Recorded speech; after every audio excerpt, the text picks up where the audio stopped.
Mr. Secretary General of Opec, Ministers, MPs, Excellencies, Ambassadors, ladies and gentlemen, good morning, Assalamu alaikum.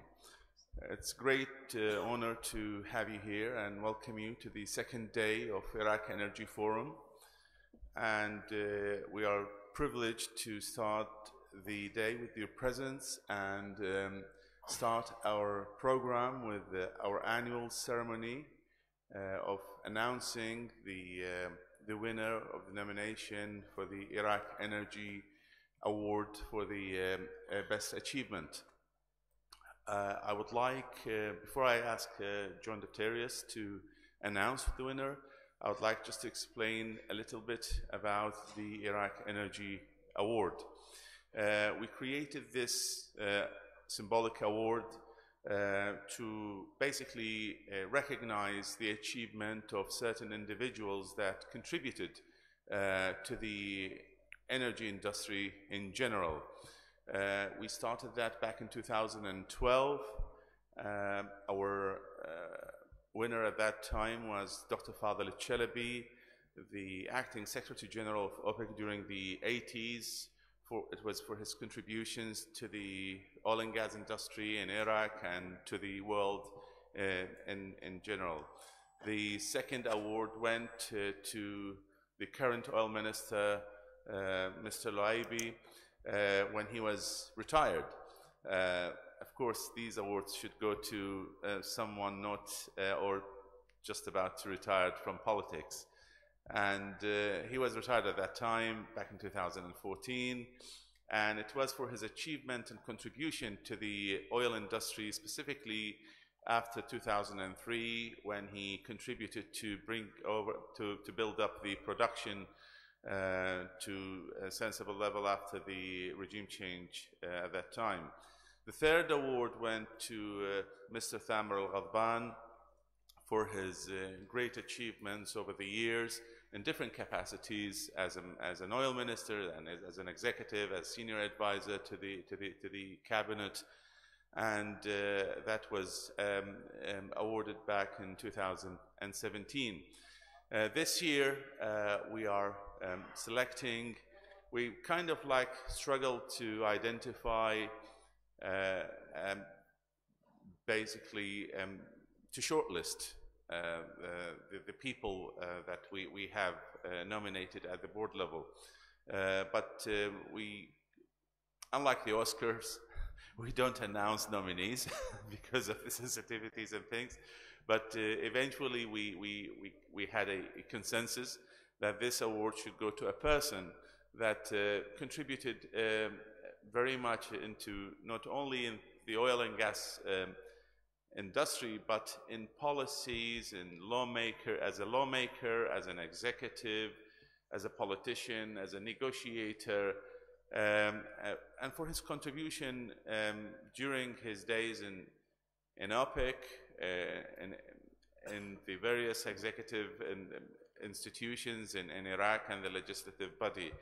I shall leave this to be announced by Mr. John Defterius and to give the presentation. Thank you.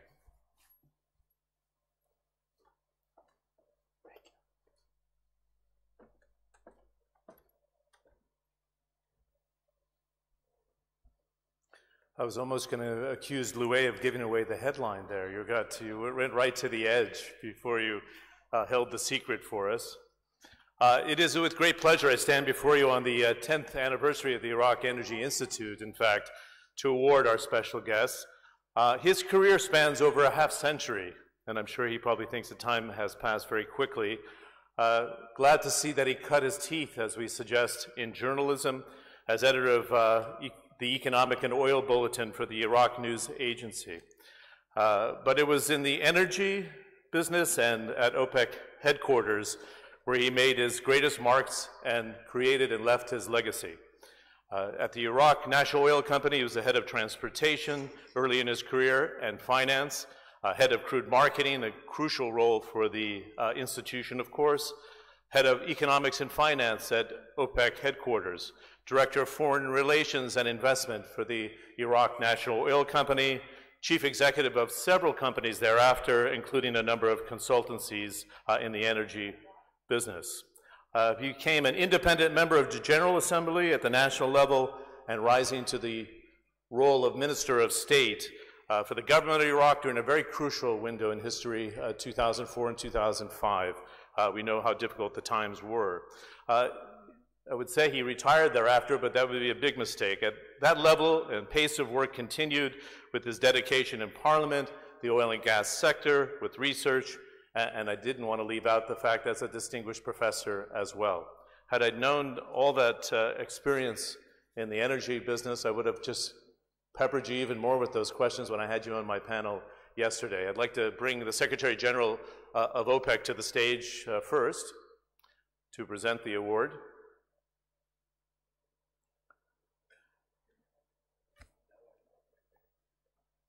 Now we know. Dr. Mohammed Kindo, we can give a nice warm welcome back to the stage.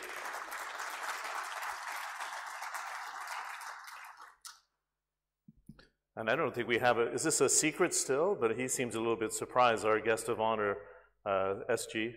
Let's give a warm congratulations to Dr. Adnan Abdul Maneem Al-Janabi, the award winner for the 4th International Energy Institute Prize for Lifetime Achievement and Best Achievement in the Career. Please come to the stage.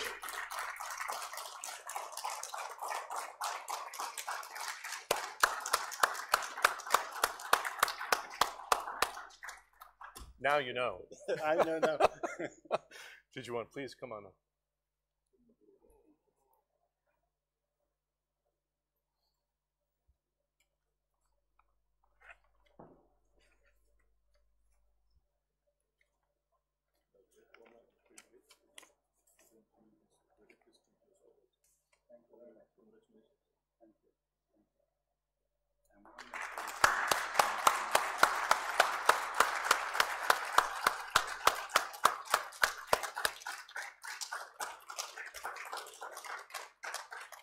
Excuse me. The photographer, excuse me, sir, you can come to the center and take the picture. You want to pose one more time?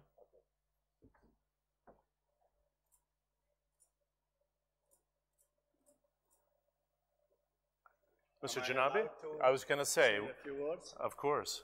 I used to ask for you to give a closing remark of 30 seconds, but we'll have to afford you a little bit more time. I'll take the award, pretend like I won it, and give you the stage. Thank you. Yeah. Thank you. It's a great honor to join a list of very significant people, starting with Dr. Fadl Chalabi, my mentor, my teacher, my senior. I worked with him almost 40 years. And recently I attended an award which was given to him in London. And Jabbar Al-Aibi, my colleague, my friend, and still one of my favorite people in the oil industry. Thamar Al-Ghabban, with whom I worked for a long period, especially during the interim government of Dr. Aid Allah in 2004. And now I stand before you, humbled to be presented with this award. I very much value this award, especially that I started with Luay a long time ago, and we worked together on several issues, and I am grateful for his response to bring the forum to Baghdad. We used to have energy forums and other fora elsewhere, but starting in 2012, this forum has come to Baghdad, and I am glad to say that we have reached a very successful level of achievement of representing this forum in Baghdad. Whenever I ask Luay who is coming next for this award, he would say we are shy of awarding it to somebody who is in an official position. Probably he's encouraged that I am not nominating myself for parliament in the next parliament, so I am almost retired, not totally yet. I have 2 months to go until my retirement. I was retired before several times, but I managed to come back for some reason or the other, not mostly because I wished to, but because circumstances brought me to a responsibility socially, politically, and otherwise to be engaged. I think I cannot survive this life until the end of it sometime very soon, unless I do something in the public domain. So I promise my friends, especially in the oil industry, that I will not abandon my interest in the oil industry until my last days. Thank you, everybody. Thanks you.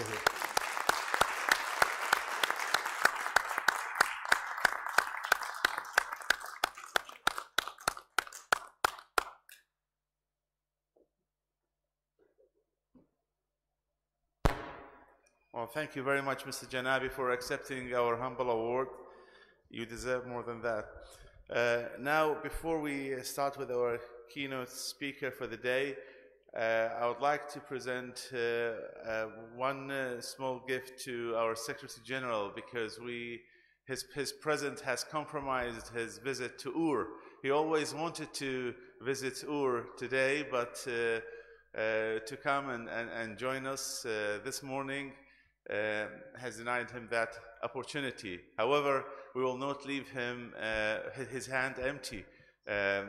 We have something from Mesopotamia that we would like to present. I would like to invite our gold sponsor, CEO of Gilgamesh, to present this to the Secretary General, Mr. Berkando. Mr. Berkando, if you could please come.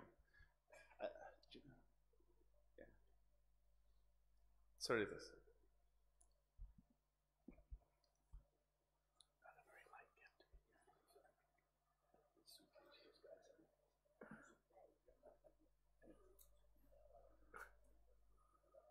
What a nice piece.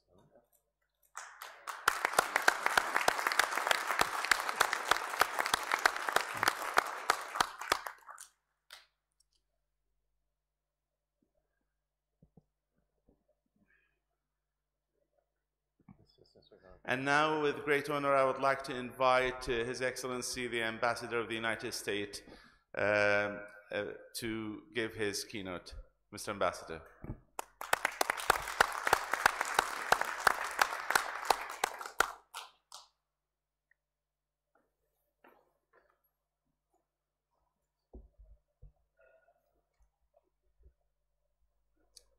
Mr. Secretary General, distinguished guests, friends, all of you attending today and watching on the media, Assalamu alaikum wa rahmatullahi wa barakatuh. I'm very excited to be here today with such an impressive group of professionals from the hydrocarbons industry and from power generation. Now, when I spoke to this forum last year, I spoke about the need for economic reform. I said that Iraq needed a new economic paradigm based on private sector development and economic diversification. I noted that Iraq had to move away from a government-controlled economy and that it had to permit and attract private investment, particularly in the energy sector. And everything that I said last year remains true this year, but I have an additional message to deliver. It is now time to make these changes before it is too late. So let me tell you why these changes need to happen quickly. First of all, as we all know, oil dominates the Iraqi economy, but provides very few jobs. 85% of government revenue, 65% of total gross domestic product come from oil, but only about 1% of employment. And the problem is that hundreds of thousands of young Iraqis enter the job market every single year, and the traditional employer, the government, simply isn't hiring. Second, Iraq needs substantial new investments to develop new oil and gas fields and to arrest the natural decline of existing fields. But unfortunately, this oil investment, if done using the traditional government finance service contract model, will divert public sector investment resources away from other sectors of the economy and away from rebuilding in the wake of Daesh. Here then is a dilemma that I think many government officials believe that they are facing, that Iraq must choose either to spend its scarce resources to develop oil and gas, or to spend its resources to rebuild the country. But I'm here to tell you that this is a false choice.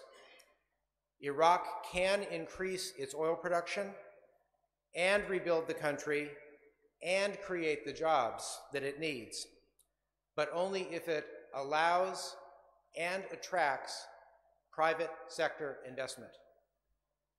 Let me take those two in turn.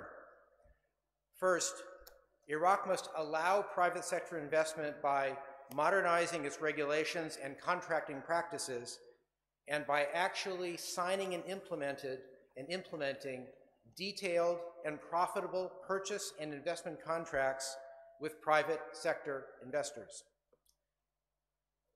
Now, we all know that there was a lot of enthusiasm and energy that was generated out of the Kuwait conference, and a lot of potential private sector and foreign government financing as well.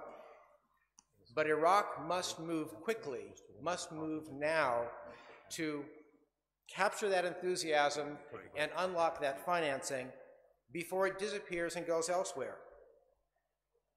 One American company told us at the embassy this week that it was simply getting tired of waiting for the Iraqi government to make the decisions needed to finalize a contract.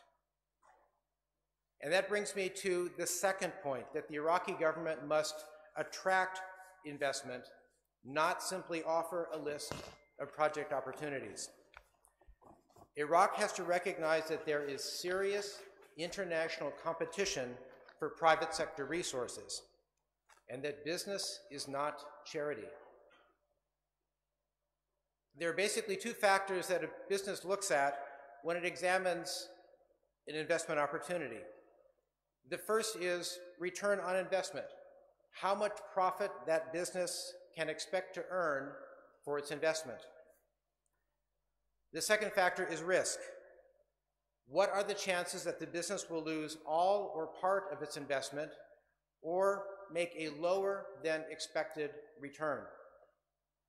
And the higher the risk, the greater the return a company will demand in exchange for its money and its efforts. This is called the risk-reward ratio. And to be clear, I'm speaking here in terms of financial risk, not security risk, although higher security risk does increase costs. So why is this a problem for Iraq, which has huge oil and gas reserves? Because Iraq is one of the highest risk countries in the world for oil investment. And unfortunately, Iraq is also among the lowest return countries in the world for oil investment. So why would an international oil or gas company, or for that matter, an Iraqi investor, put hundreds of millions or billions of dollars into a high-risk, low-reward investment? The answer is they won't, and they are not. Even Iraqi investors invest their capital in Dubai, Amman, or Beirut because it is much easier to make a profit there than it is in Iraq. Now, for a bit of good news. Foreign and Iraqi companies are ready, willing, and able to share with the Iraqi government the risks of lower prices, oil prices, and the cost of increasing production. But in doing so, they also demand to share the rewards of those risks.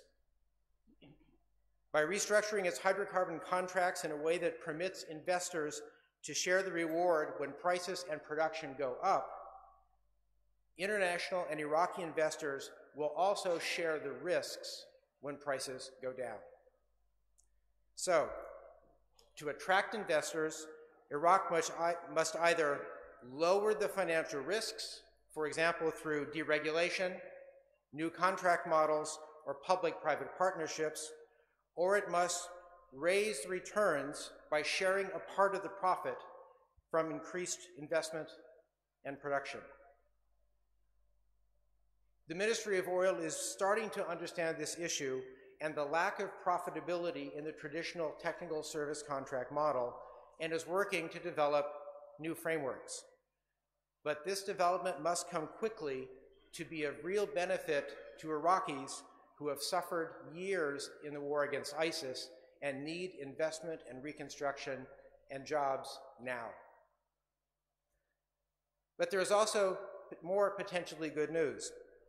Expanded private sector capital in the oil and gas industry would permit the government to expand its non-oil investment in other sectors and into reconstruction, both of which would create more jobs than oil and gas. And I have even more good news. There are companies, and I know of at least 4 American companies, that are willing to build infrastructure, produce oil and gas, capture flare gas, or turn sunlight into electricity without any investment on the part of the Iraqi government, not one single dinar. These companies are offering excellent opportunities to Iraq, but none of them has yet been able to conclude a contract with the government.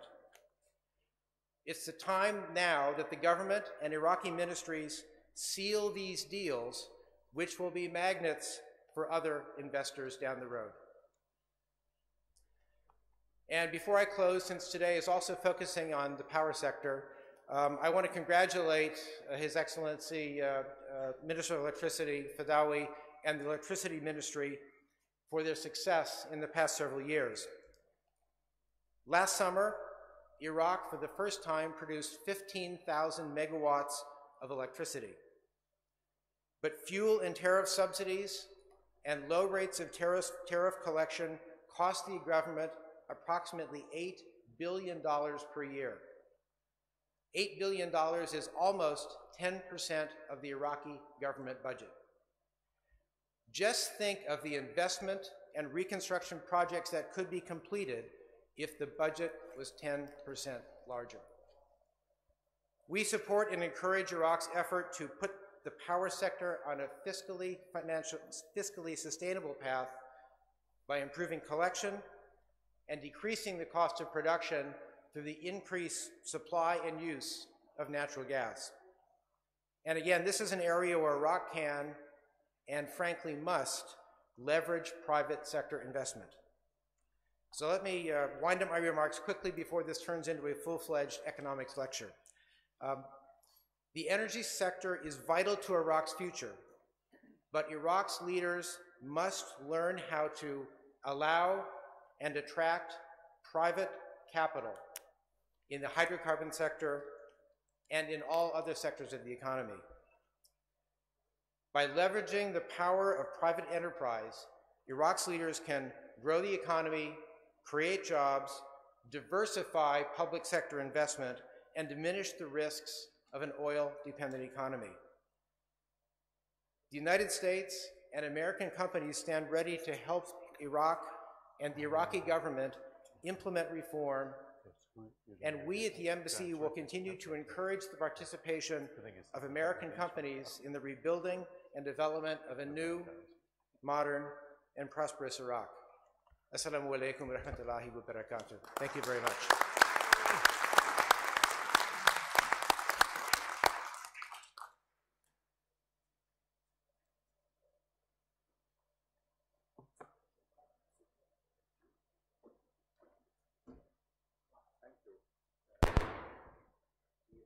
We have 2 more speakers before we start the first plenary session.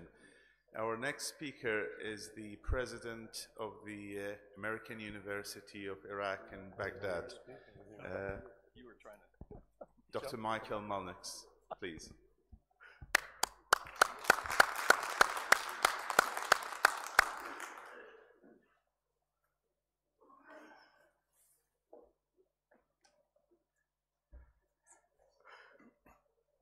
Thank you so much, hope everyone's doing well. My body movement almost got out of the chair. I'm honored to be standing before you today as the first president of the American University of Iraq in Baghdad.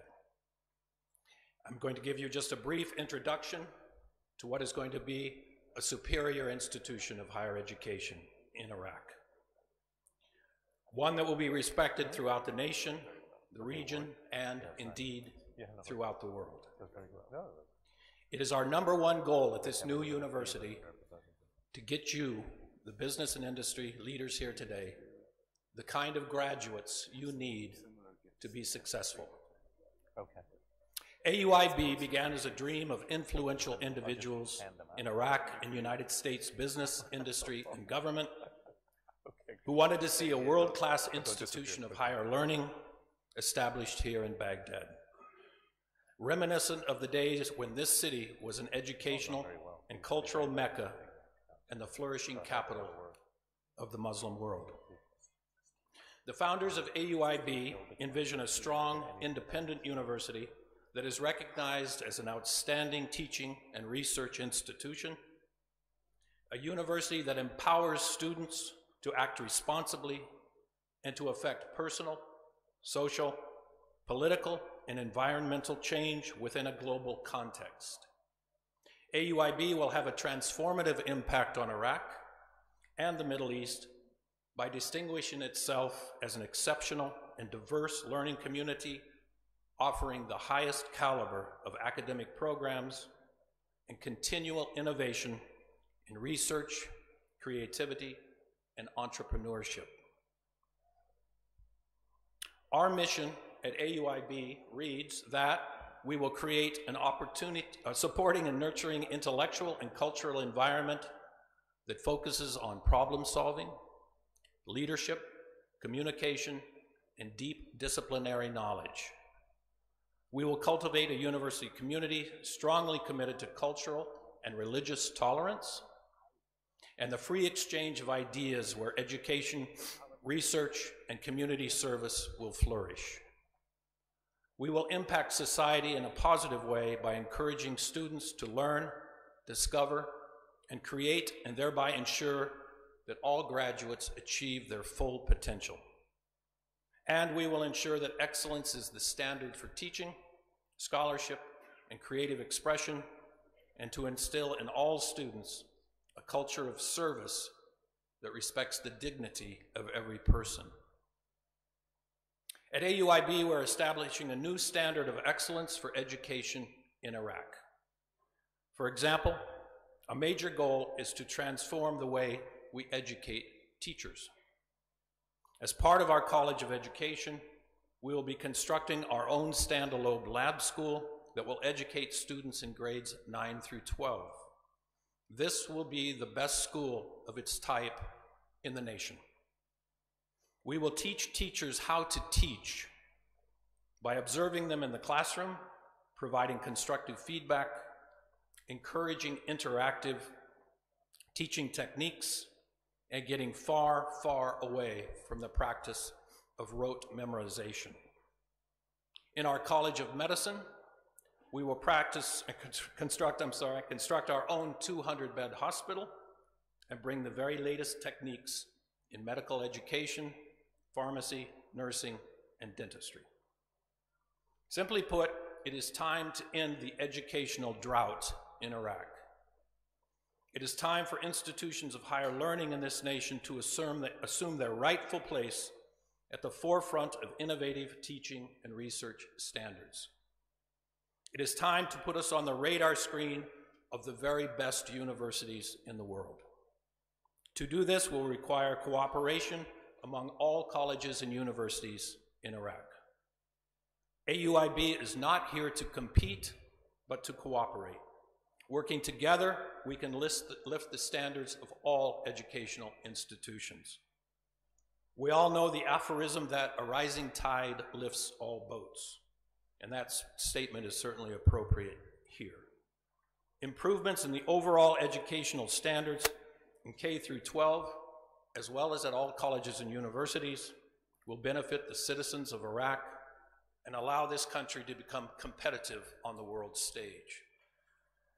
It is time to bring home the thousands upon thousands of students whose families feel the necessity to send them abroad for a university education. This brain drain has to stop. Students have the right to the highest possible education in Iraq. We want them to stay here, to live here, keeping their talents at home in order to help build a strong and vibrant economy.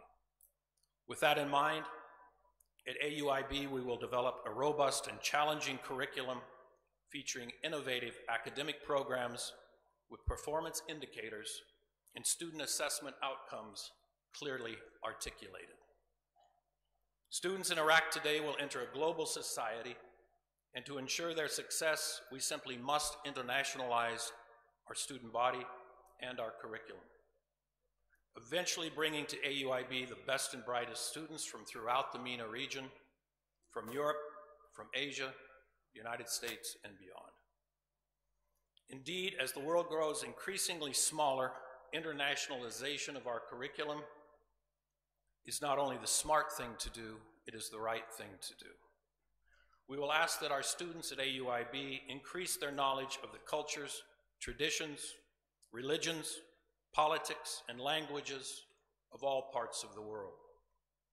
We will teach our students to be multicultural and tolerant of all races, creeds, and political affiliations.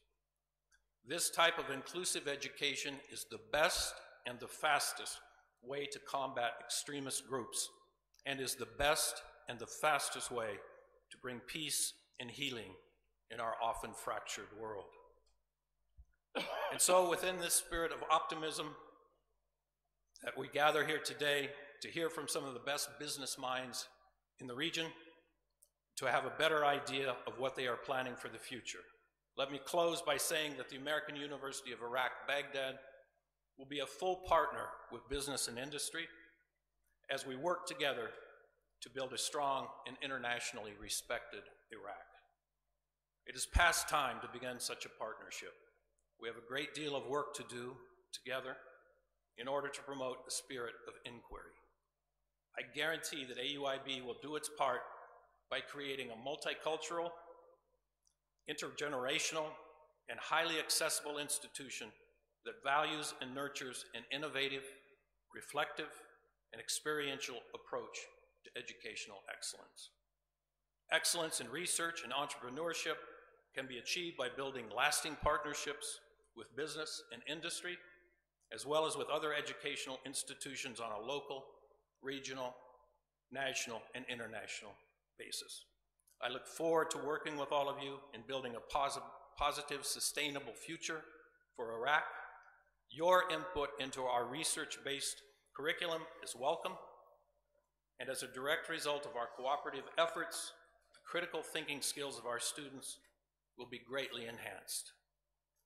I thank you very much for your time.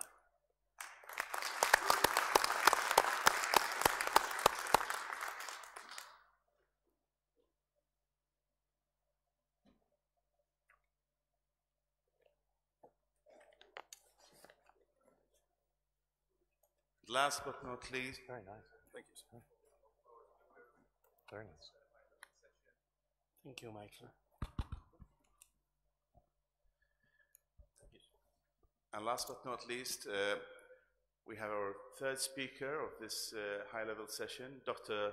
Ja'far Ja'far, to present his, to share with you his presentation on the power sector in Iraq. I'm not introducing him today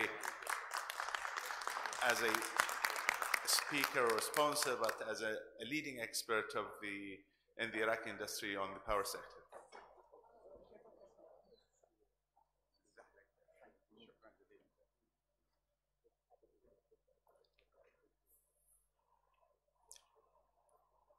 Good morning, ladies and gentlemen.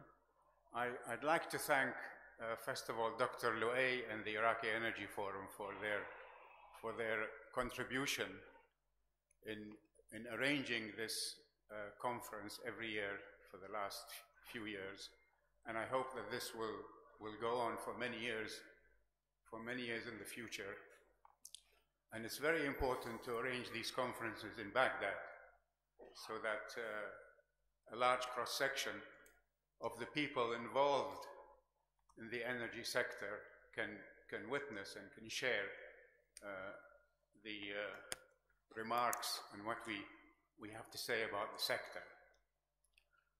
I have a presentation which will focus on electricity and the best way of generating this electricity through developing the gas resources of Iraq.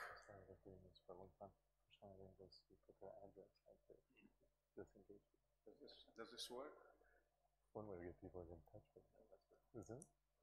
They're easier with the email, but yes, I'm pressing the white. I pressed all of them.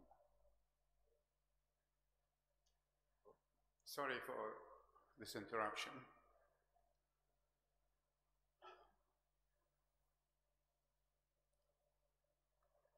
You can see from my first slide.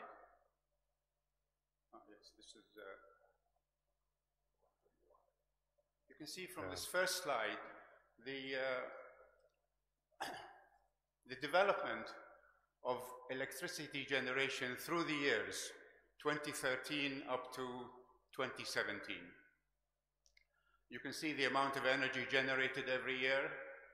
The histogram shows the actual energy in millions of megawatt hours.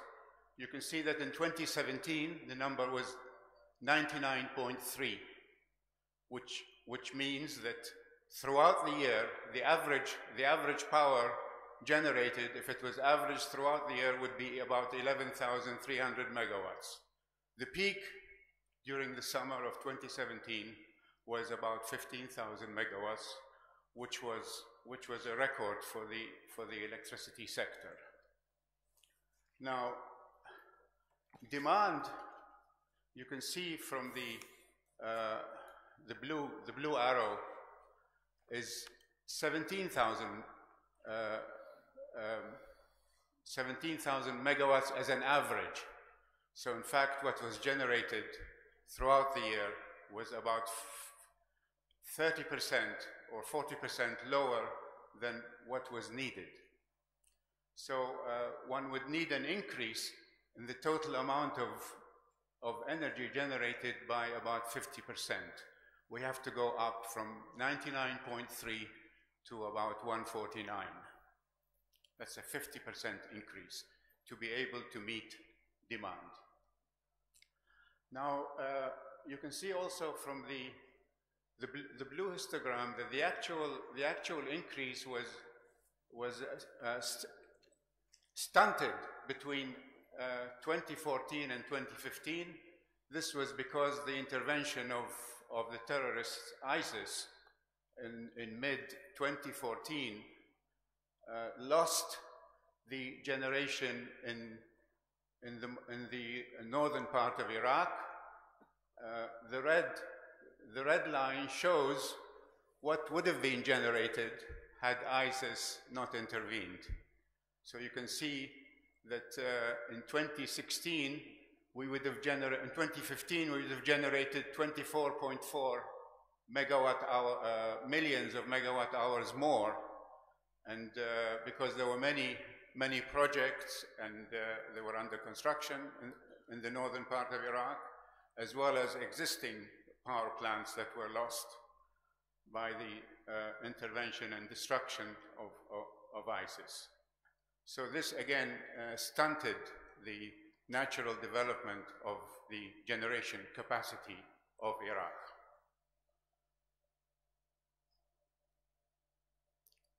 Now, here you can see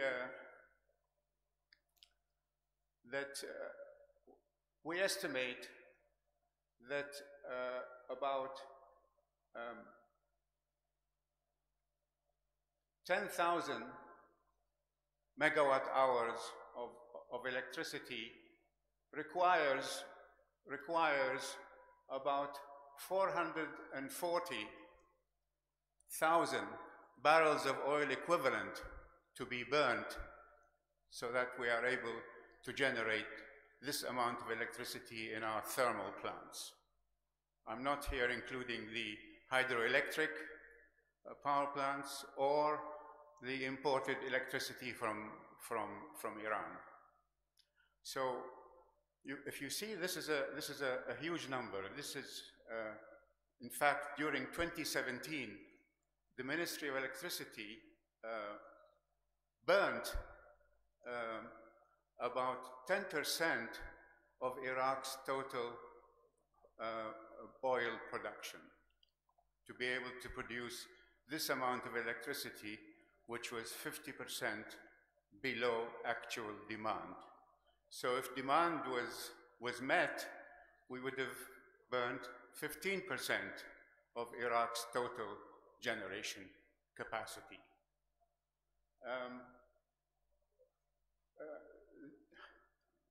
The numbers in the top half of the slide are estimated from the actual generation.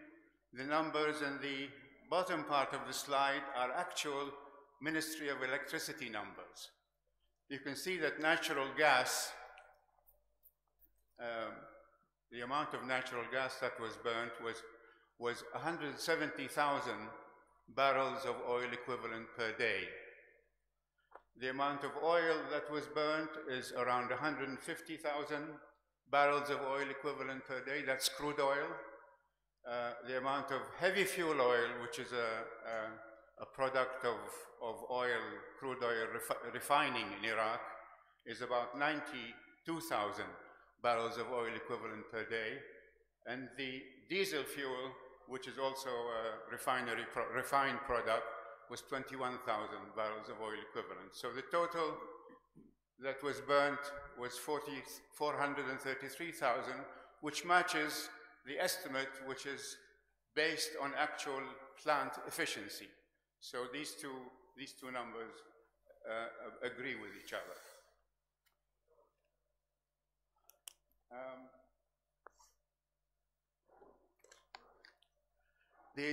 The gas that's imported from Iran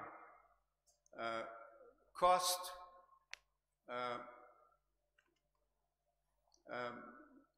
about 6.5, or let's say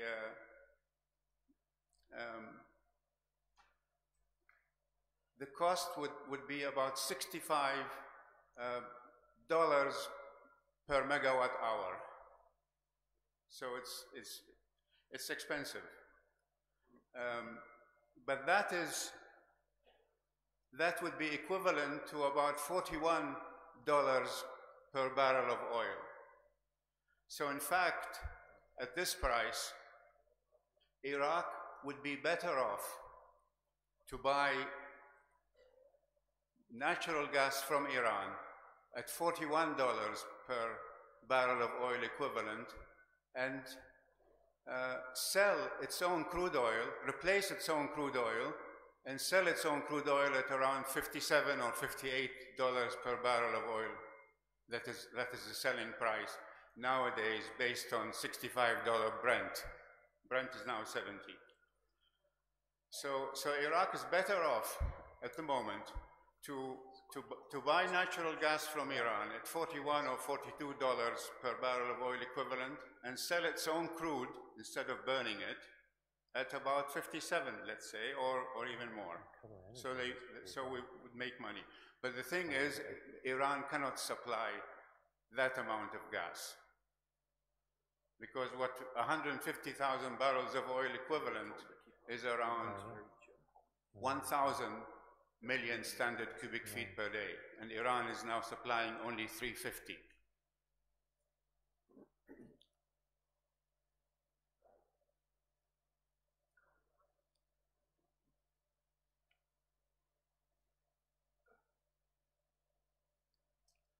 So you can see from this slide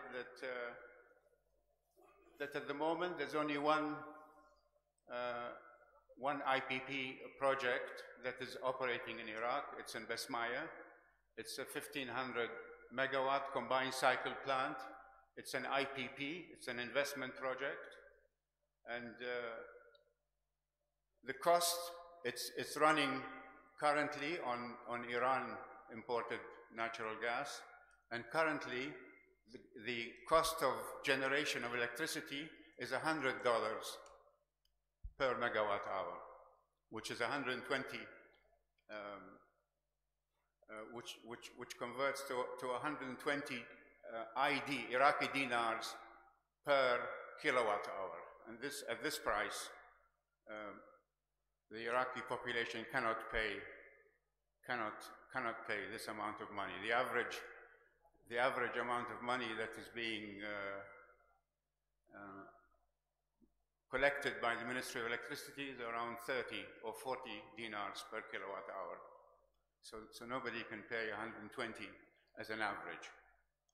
So such plants are in fact losing money at the moment, unless the gas could be replaced by Iraq's own gas, as I will tell you later, as you will see later. Now, first of all, let's see how we can bridge the gap. I think that the next government, if it had a serious program of generating electricity so that the gap between demand and supply could be met, could be down to zero, we would need around 18,000 megawatts of additional capacity. And I can tell you in this slide where this can come from. These are the power plants that could possibly be implemented between now and 2022 or 2023, so that the gap between supply and demand, if the new government was serious about closing this gap, you can see here that these are the projects. The first line is Nasriya and Samawa. This is currently being implemented by GE. This will bring 1,500 megawatts of new capacity. The next plant is actually 90% complete, being built by the Chinese in Beled, but they left in 2014, and they have to come back. They have to come back and finish. This is a steam power plant of 4 times 300 megawatts, and the Chinese just have to agree with the Ministry of Electricity, and they need a couple of $100 million to come back and finish the plant. The Iraqi government has already paid $900 million towards this plant. So this must come online soon, within a year, I would say, a year or a year and a half maximum.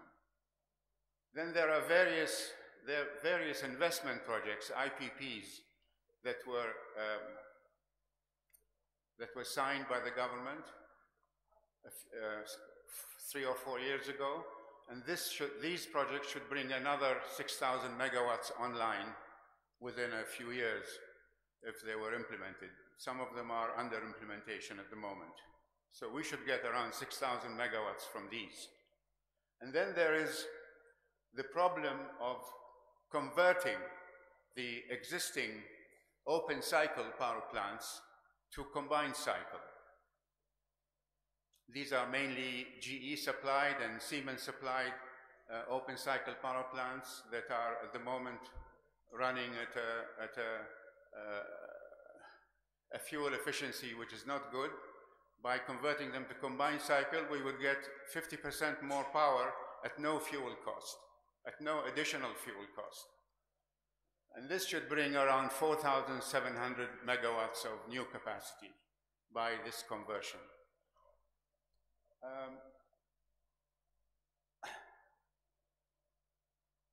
Also, we can foresee, as we will show later, that there's another 3,000 megawatts which could be brought online if the contracts are signed by the ministries of oil and electricity, which is the gas to power conversion. This is a direct gas to power conversion. I would say that another 3,000 megawatts could be brought online before 2022 or 2023. And then there is this last the Anbar combined cycle power plant, which is already awarded to a consortium including Chinese, Power China, of 1,500 megawatts that was delayed because of ISIS intervention. So you can see the total here is about 18,000 megawatts that could be brought online by 2022, 2023, if the new government was serious about closing the gap. Now, how will these be fueled?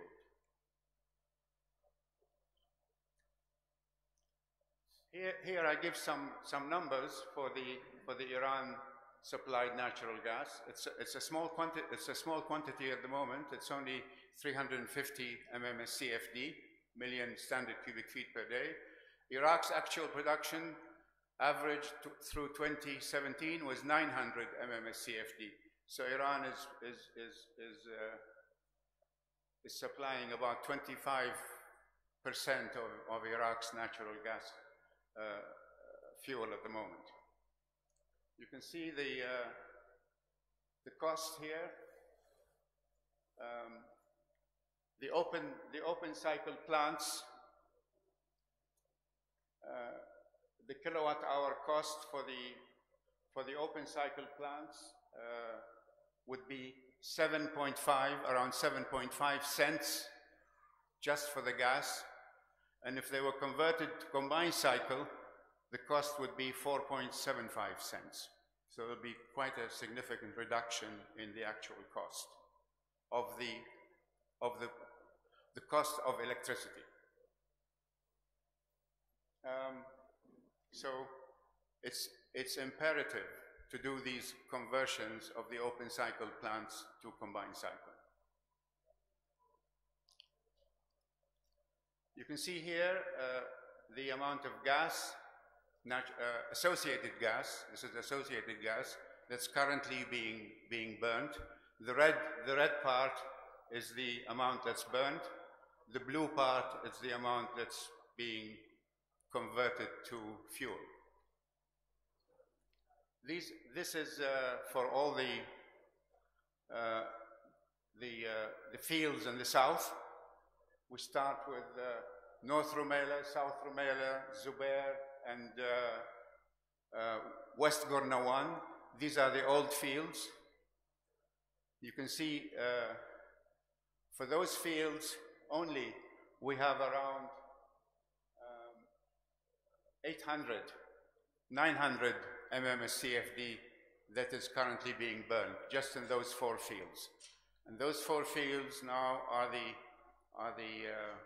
this is the job of Basra Gas Company to process the flared gas from those 4 fields, and they're not doing it. They're not doing it fast enough. They would need five trains of 200 mmscfd each to be able to do the job of the amount that's currently being burnt. And of course, production is also increasing. So you can see here that the amount of gas that's processed in the south is around 900 mmscfd, million standard cubic feet per day. The amount currently burnt is about 1.5 billion standard cubic feet per day, and the total is 2.5. I have 3 minutes. The same story in the north.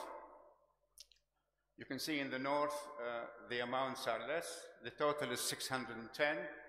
The amount being processed is 330. The amount being burnt is about 280. But in the north, there is processing capacity.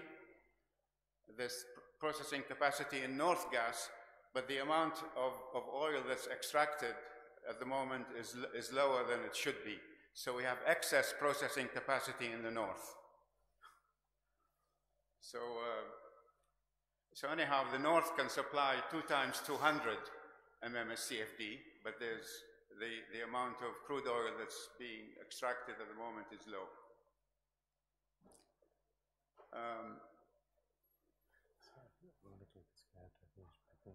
Of course, the capacity in the north, processing capacity from north gas could be utilized better if there was a pipeline running from Taza, from Taza, for example, to Mansouriya, where we have a big power plant there that requires gas and doesn't get enough gas. The pipeline is only about 100 kilometers of 24-inch or 36-inch pipeline is needed, but it's not there. The government could put out this pipeline within 6 months, and then they'd have additional generating capacity from Mansouriya power plant. Yeah, okay, perfect. Yeah, thanks. We didn't put that slide in, yeah? That needs to be done. Nothing. Okay, I finished. Thank you very much for your attention. I don't, if you can get my microphone up. I thought you were going to tell us what needs to be done. Yeah, I will, but you didn't give me time.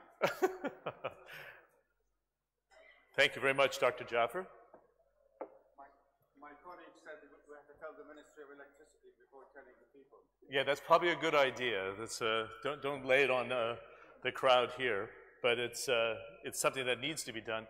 It's extraordinary how much gas is still being flared in the country with so much potential. So thank you very much for the presentation. Dr. Loay invited us to present a roadmap to 2030 for the Iraqi economy. Ambassador Silliman gave a very good indication of the role of the private sector to come. Before I invite our guest up for the session, which is going to be an hour long, and I'd like to invite the audience to participate with questions for our panelists as well. So we have 5 panelists, and then probably 15 minutes left in the debate. I'd like to open the floor. So just a warning to our audience here, if we have microphones for the audience as well, and I'm getting a nod of approval for that. Before we do anything else, I wanted to thank the Secretary General of OPEC, Dr. Barkindo. It's always a pleasure to see you. A nice round of applause for your 2 days of participation at the Iraq Energy Institute. He committed to coming to the Iraq Energy Institute during our roundtable discussion at the World Economic Forum, and when we had the Prime Minister for a one-on-one session, and he very kindly kept to his word. Everybody knows perhaps the turn of the millennium in 2000, and we had these scares that computer systems were going to crash, the planes were going to fall from the sky, and the doomsday scenario was there. I think in that sort of context, in reliance to 2030, because the 2030 deadline is something that's almost magical when it comes to emerging markets and having a roadmap to 2030. I know, and I've seen it, Saudi Arabia has its plan for revitalization to 2030. It's the same that we have in a roadmap for Abu Dhabi. Dubai has put forward a very aggressive roadmap to 2021. The Malaysians have a 2030 plan. Kazakhstan has a 2030 plan. Iraq does not have a specific 2030 plan, but we wanted to take a look at the next 12 years here on the roadmap for development and what should be done between now and then. Let me introduce the panelists, and then they'll fill the chairs, second one in to the very end as I introduce them. And let's give a nice round of applause for each one of them. Dr. Mudir Mohammed Saleh is the Prime Minister's advisor on finance. Hussein Karihole is a corporate investment banking executive for Deutsche Bank. Salim Chalabi is a partner of Stevenson Harwood, Middle East, the law firm, and a special advisor to the government. Shwan Ibrahim Taha is the chairman of Rabi Securities here, the largest stockbroking firm. Don't get injured on the way up. And Noor Kadim is a fellow for international arbitration for the Iraq Energy Institute. Well, warm welcome to her. Now, I like to try to do ambitious things when coming onto the stage, but that really takes the biscuit, jumping up like that. Okay. I was worried about Dr. Jaffer coming down the staircase and you coming up to the podium. We got to be careful. Okay, this is Dr. Your microphone. I'm going to just ask everybody so it saves time. Bring the gooseneck in front of you, and let's, and there's a button to turn on before we get started. So it is 10:30 now. We're going to wrap at 11:30. I would suggest the audience here in the second day to fill the seats here even on the second row, if you don't mind. So it'll foster more and more debate. To our panelists, let's put our mobile phones together and put them away, and make sure the microphone's in front of you because it's a sound issue. First and foremost, I'd like to ask Dr. Mudir, it's interesting that the IMF got involved in this economy in June of 2016, and it's my understanding, I'm going to have the others chime in on this debate as well. The World Bank has outlined 5 key sectors for the government to outline beyond the oil and gas sector. Is this a window that actually can be realized here of reform, of diversification from beyond oil and gas? And as Ambassador Suleiman was suggesting here, to set the groundwork for investment outside the oil and gas sector.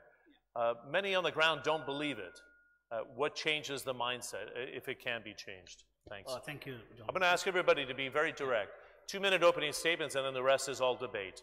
So if you're going to go long, I'm going to interrupt. No 5 minutes.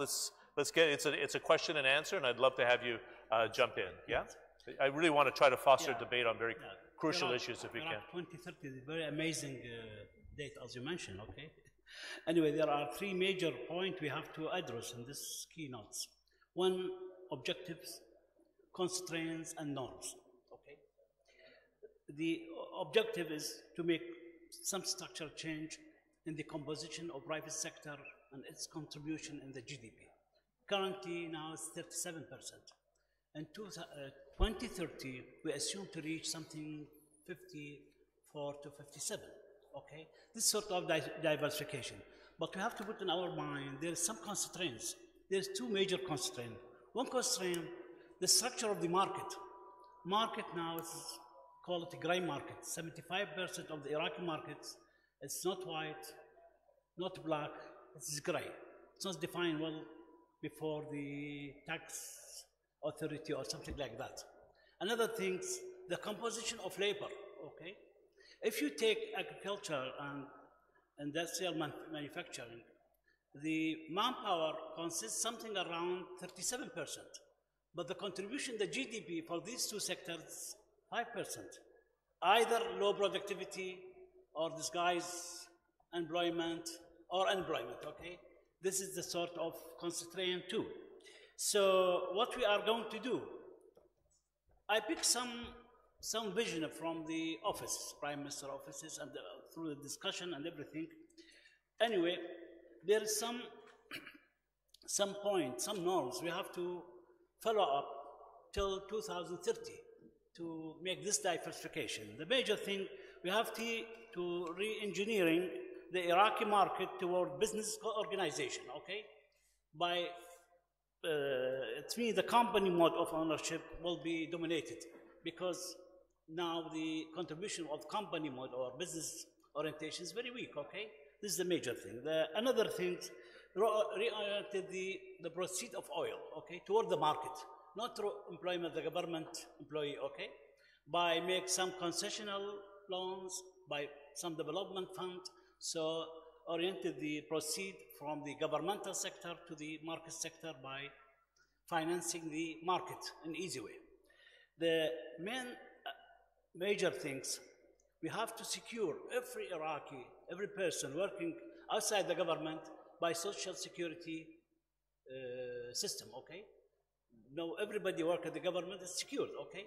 But outside the government, and we have 6 million or 7 million employee compared to 4.5 million with the government. Most of those, okay, now not covered by the social security. So there's 3 things, business model, financing, and social security. This is the main pillar, okay, play the role to Can I ask you a quick follow-up then? Social Security, I'm surprised there's not a social security system or a pension system outside the public sector. Yeah, especially the pension system. Because I take my job in 1972, okay? My friend takes the same job at the market. Both we are retired. that gentleman without any support, okay, financial support. I am enjoying with the pension. This is some clashes inside the institution, especially everybody say the oil is the honor of the people of Iraq, okay? Great. Before you go to your notes, I just wanted to ask another follow-up, and we can come back to these in the next hour, so don't worry about finishing it all up. Is there actual pension reform on the table for private sector, and when will it be completed? Yes, now it's in the hand of Parliament now, okay, sent it by we've done well with the World Bank, okay, and the Iraqi agencies, passed by the cabinet and sent it to the Parliament, but there is a lot of debate inside the Parliament, okay? Okay, even union against this. I know, that's what I was going to suggest. This is not the first time I've heard legislation go into Parliament and never come out. So let's be candid here. When are we going to start changing that mentality where it's a machine that takes things in and doesn't spit it out? This is very important. Anyway, well, wait a second. That was a question. I know it's very important. Leave it after the election. Leave your notes alone. You can't use it as your safety blanket. After the election. You're an advisor to the Prime Minister. When does this legislation come out? We can't have all these bright minds. I suspect this legislation passes through this session, okay? In this session? Yeah. Okay, good. Dr. Jaffer made a very detailed presentation on the natural gas and electricity market. Yeah. We have a huge deficit. Is the new government, after the elections in May, going to tackle the power deficit reform, in your view? Yeah. No, the Minister of Energy, okay, told me with the generation now reached 17 megawatts, okay? I don't know, it's very good. It's reached the balance, okay, at this moment. I don't know with the Iran import or not, I don't know, but they mentioned something like that. A very rosy picture, yeah. Okay. I hope that, yeah. Before I bring the rest of the panel in, we heard from the ambassador give a very direct and detailed speech about fostering foreign direct investment. Yeah. I looked back in 2013, we had 48 greenfield projects in Iraq. Last year we had 9. So that's a classic indicator where the foreign investor doesn't feel comfortable. Yeah, you have to take in your consideration. Of course, yeah, of course. What happened But 100%, I couldn't agree with you more. Yeah. But to entice the investor back, what is the specific legislation that's going to entice investors back into the market after the shocks that we were faced with? Yeah, now there is some high committee, okay, led by Prime Minister, called the High Commission for Reconstruction and Investment. Now it's directly take care of for this kind of investment, okay, for investment by Prime Minister himself, okay, now, yeah, just started 4 months ago, yeah. Great, perfect. Let me bring the rest of the panel in. Correct me if I'm wrong, these are 4 expatriate Iraqis that have come back into the country, right? So you have 4 that are going to kind of pepper in your comments here. So first and foremost, Hussein, let us know, if we can, gentlemen, Dr. Jaffer, thank you. That's sorry. I just want to be able to present the question. What is the appetite, Hussein, for international investors to come into Iraq right now? Because Ambassador was talking about the risk-reward ratio for people. We know the potential. It's a big economy. It's got natural resources, could have a strong consumer base. It needs infrastructure. What are the areas that international investors are looking for, and can you finance such projects in the structure that we're contending with today and the things that His Excellency just brought up? Thank you, John, and thanks for Iraq Energy for having us here and in front of such a distinguished guest.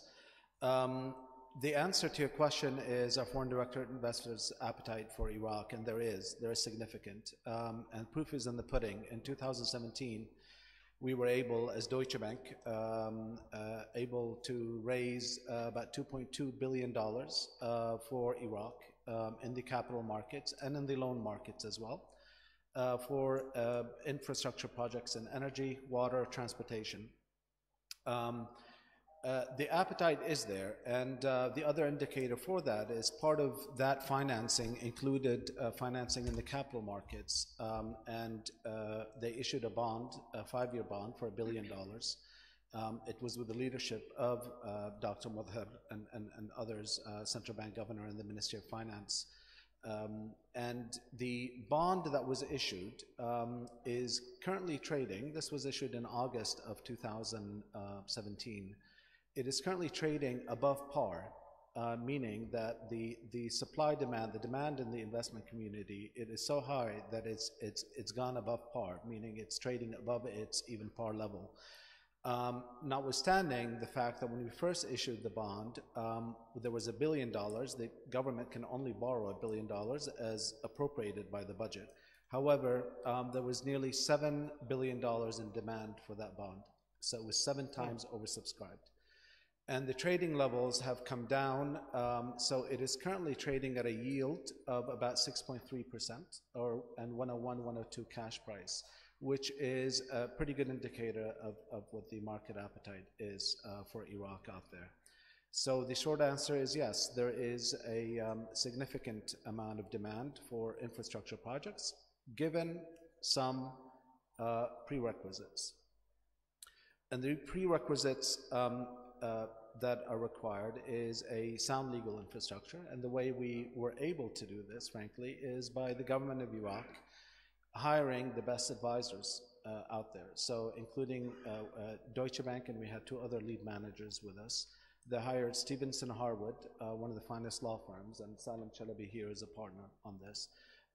There was support internally and cohesiveness within the government of Iraq. So Dr. Mudhar from the Prime Minister's office led this. The central bank governor was on board as well. And so there was a buy-in from the government of Iraq, and there was communication within the ministries on that. And that is another critical ingredient. Last but not least, the Prime Minister's office had advisors within that were brought in, including under the Economic Reform Unit that was established, that significantly assisted in the capacity of the government to interact with the international investors and with international banks, and they played a critical role with that as well. Good. So you're suggesting also that transparency in that process is vital. One of the things there's been some criticism is that there's not been a lot of clarity of economic policy. So under this Prime Minister, there's been more clarity than we've seen in the past? Certainly there has been, and I think the transparency has increased significantly in many levels, and it's still work in progress in others. By way of example, I mentioned the budget. The budgetary process in 2017, when we went through this, was quite clear. It was quite clear what was allowed to be borrowed by the government and what were the purposes for it.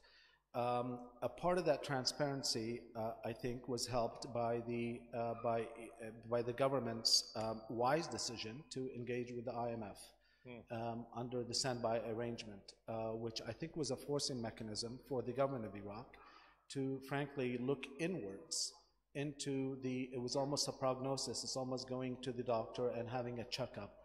And it forced them to look inwards, and I think that was a mechanism which I believe greatly benefited the government in that.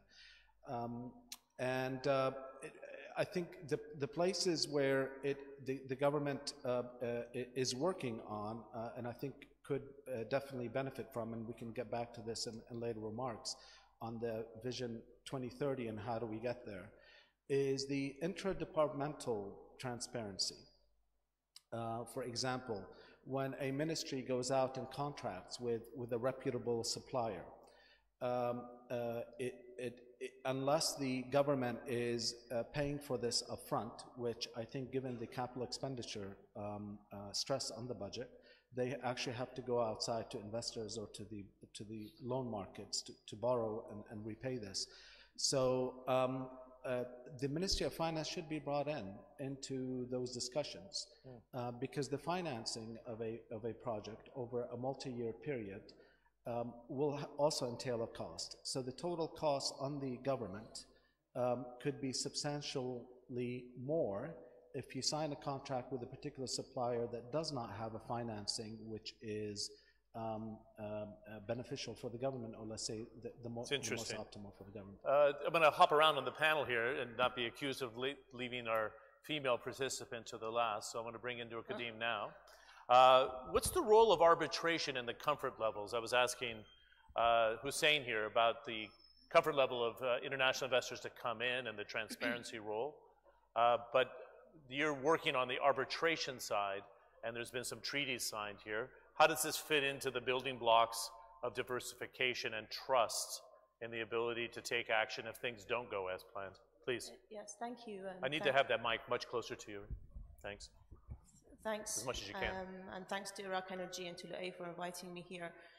Yes, my specialty is well, dispute resolution, and part of the issue for investors coming in to invest in Iraq is having the legal security of laws that set out the parameters of their investment, but also the security of a legal framework that protects them if things go wrong.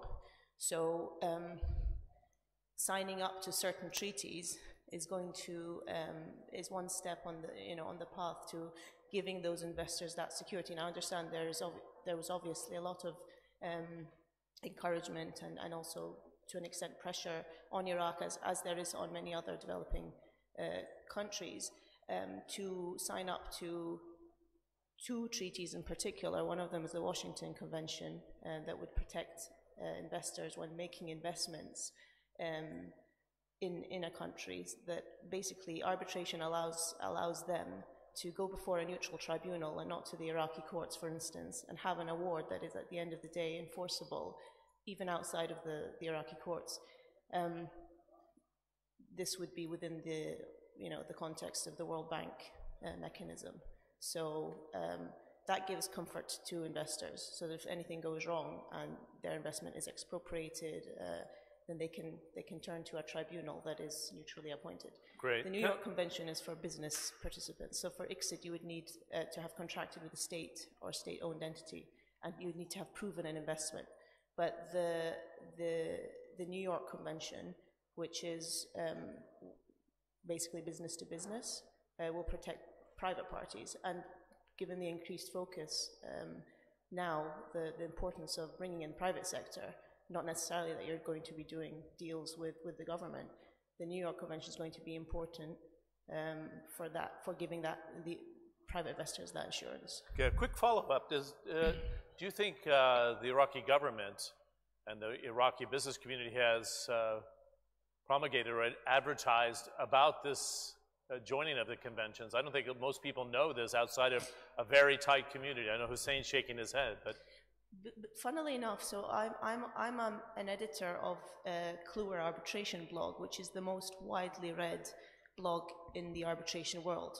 And so I'm Middle East editor, and I used to work at Allen & Overy, and an associate from Allen & Overy sent me an email saying, oh, we understand that Iraq is going to sign up to the New York Convention, we want to write about it. And I hadn't heard about it. No one else had heard about it. I had to inquire about this, and there has not been an official, statement. So yeah, you're right. Sometimes, yeah, in this sense, information is not public. No, I was going to say, it's something I didn't hear about until I met you and had our pre-discussions. Shwan, I'm going to come to you afterwards. I want to make sure your slides, we have slides for you. We're okay. Good, excellent. But let me bring Salim in, and I know when we had discussions planning for this panel, you had mentioned the roadmap that I brought up with Dr. Mudir about the World Bank. What is the most essential now, because you wear the hat of a solicitor that works on these projects, but also in the advisory role? What would you suggest are the vital ingredients now to have a continuity of investment, would you suggest, Salim? Because there's a lot of frustration of fits and starts that the people on the ground that I'm talking to here don't believe it can be sustained. How do we break that cycle of disbelief? I actually had a couple of comments on what Dr. Mudhir said Go earlier. ahead. I don't know whether we should, please. Just lean into the mic because it's very good. I mean, Jim, I need to have the audio up. You had mentioned, and this leads to me answering your question, but you had mentioned when you were discussing the matter with Dr. Mudhir about pension reform. there is a draft pension law that was sent to Parliament. It misses a key ingredient, which is, and this is, you know, when you're trying to understand the macroeconomic situation in Iraq, one needs to understand it. A series of laws were passed in the 2000s, late 2000s, that allowing pensions to be paid to individuals who were not government employees, but paid for by the government. The net result of the, you know, people who were political prisoners, whatever, the net result is we now have a 6 trillion dinar a year payment to make to these pensioners. They don't contribute to the economy like the government employees do, and yet you have this big bill.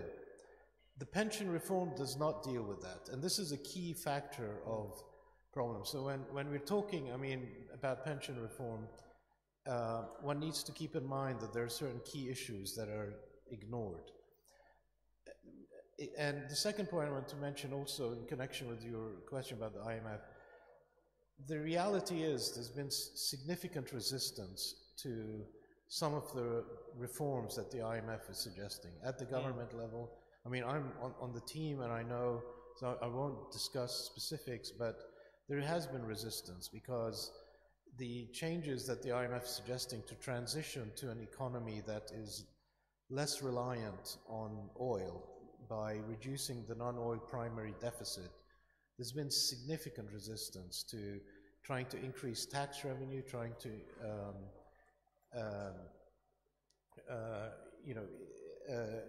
trying to increase other non-oil revenues, and so we're and it's this question of resistance that's going to lead me to answer your question to me just now.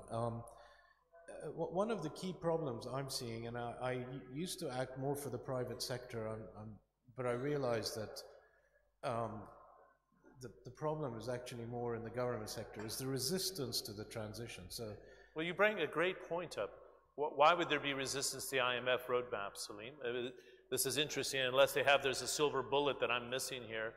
Why is there resistance to the diversification program? It's not a resistance to the diversification program. The IMF program, one of the key tenets is this thing called the non-oil primary deficit. You take out oil revenue from the economy, you take out oil expenditures. For Iraq, being so reliant on oil, it translates into a numerical thing.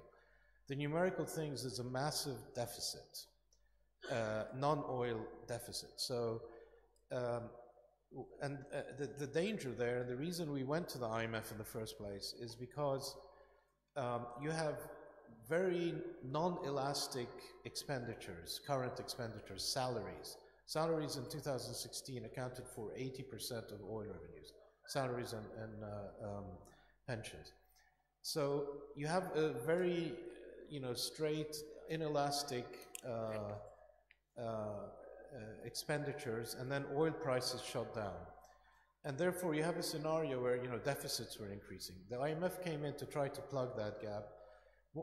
It wanted to introduce certain reforms. The reforms really require, to increase non-oil revenue, taxes as an example. And, sorry? The ambassador of the United States earlier mentioned something. His figures were not accurate, but in 2017, the electricity sector cost the Iraqi government 13.5 trillion dinars, around $13 billion. What was that did? 13.5 trillion dinars. What cost? The electricity sector. The revenue from the electricity sector was less than 5% of that.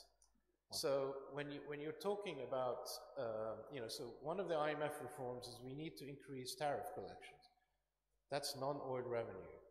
There's been massive resistance, demonstrations, because people feel population may feel it's their right to get free electricity without understanding the massive impact of electricity on the Iraqi economy. Okay, let me stop you there and bring in Shwan, and then I'll come back to Dr. Mudir. I think it's a good time for us to put into context, ever since the Iran-Iraq war, since 1980 to today. What's been the influence of the shock systems, different wars, sanctions, invasions, overthrows that it's had on the Iraqi economy? Because I think it's the bigger picture we have to start to put into context. There's been a lot of shock therapy to this economy. How would you describe it, Shwan? Yes, to say the least. I mean, if we go to the first slide, you can look where we were in 1980 compared to these countries and where we are today. As you can see, and we're taking just really not compounded growth, just the absolute growth. And if you see that, yeah, we were 4 times richer than South Korea. South Korea grew by 1,516% since then. We grew by 18%. Consequently, we're really at the same place. And by the way, if you go back to 1980, a lot of that GDP per capita was not oil. Today, it's mostly oil, right? So when I hear the government speak, I'm a bit skeptical. When you give Vision 2030, I'm very skeptical because of everything we heard, okay? Yes, we want to liberalize the economy. Yes, we want the private sector to come. Yes, we have to get foreign investment. Yes, we have to get debt. But being the top 10 most corrupt country in the world, being in the least favorable places in the world to do business, means that to get where we have a vision for in 2030, we don't need economic reforms. You actually need an economic revolution. Everything that is happening today does not work. The sooner we realize that, the sooner we can progress economically. Right? I'm talking like this because I am actually on the ground. I guarantee you, none of the people in the government today tried to establish a private business without having his name behind it. Right? Today, you cannot establish a private business in Iraq and feel happy that you did. Right? We don't lack entrepreneurship, by the way. I mean, just of everything you said, we had 10 years of excruciating sanctions. I wish the US ambassador was here to hear this, right? Where Iraq could not import pencils. No one in this century, this modern century, has been subjected to such sanctions. Yet, we survived it. The electricity infrastructure in Iraq was much better in 2003 than it is today. Right? So that means we can work, right? A lot of our immigrants, Iraqi immigrants, you said we're all expats, right? Which means that we survived those 10 years abroad, not in spite of being Iraqis. Now you have to put in your mind what the stigma was against being an Iraqi in the US, trying to work in the finance sector or in the law sector back in the 90s. And you survived that. Not only we survived that, we went to the top of our fields, right? So, which means that, okay, we're an entrepreneur country, we can work, but the laws and regulations, the bureaucracy is a killer. Is a killer to business. Today, I talk to entrepreneurs because we have to bring them money. Young people are starting companies in Iraq. Sometimes these companies' revenues reach millions of dollars, and they would be very eligible for us to bring them investment from abroad, or from Iraq for that matter. But then when you come look at his paper, he doesn't have a company. The guy is generating $2 million a year without having a proper setup. And when you ask him, why don't you have a proper setup? He said, I tried, but they send me from one place to the other, from the other place to the other, and then I am stuck. And I can't do anything, so either do my work every day or go chase paperwork in the government. So we are working on the ground. We are not the government. I don't care what they said here, to be very frank, all right? Because the government always promises, you're talking about legislation. Do you know we have the best stock market law ever written for anywhere in the region? You talk to the government, yeah, we're discussing that. Hey, Salam had a hand in putting that, all right? It encourages capital markets law. It encourages foreign investment. It encourages private investment. It encourages pensions, everything, right? That law was written with the help of the SEC, by the way, It was written in 2008 or 9. You still talk about it, and they say, oh, it's going to be the next. Right? So I said something one time, and they cut my live. You know, I hope they won't do that this time. I said, this reminds me of a bar we had on campus, which said, free beer tomorrow. Okay, whenever you talk to the government, you say free beer tomorrow, and tomorrow never comes, right? So again, I appreciate what is being done. I really think that the government is on the right path, right? But it's a very long path, and we don't have that much time to wait. Good. In fact, if you can get your microphone, Dr. Majir, the competition at this stage for foreign direct investment is intense. And I don't need to drive this by questions, so I'll have everybody pick up on your remarks so we can foster a bit of debate here. But the sense I get on the ground is that the government, and I'm not saying this about the Prime Minister, I think he's trying to do is what he can in a short window of time, but I don't get a sense of urgency that it's a competitive marketplace for foreign direct investment. Am I incorrect in that statement? Because we're almost working in our own world. I posed the question to the panel yesterday about Shell exiting Iraq. Yeah. And the minister himself said, I don't think we really need to be tinkering with the oil law. Well, if the terms aren't right and you have an IOC leaving, you would think it would force a rethink. Am I incorrect in saying that? Yeah, I think so. In this short period of time before the government and the turn Omar. Yes. Iraq, yeah. So what we create this, what I mentioned, High Commission for Investment and Reconstruction. It's very, very, very strong committee, okay? Just to fight three things. Okay, but I'm just, as a question, has that committee created something? In realistic terms, what's come out of the committee? The committee working with the three elements, okay? Yeah. First thing, fighting corruption, okay? Great. Second thing, fighting bureaucracy, because it's very difficult. There's a lot of complaint from oil companies in Iraq. And another things, to make the environment easy, okay, to them, okay? Good. Three things, okay.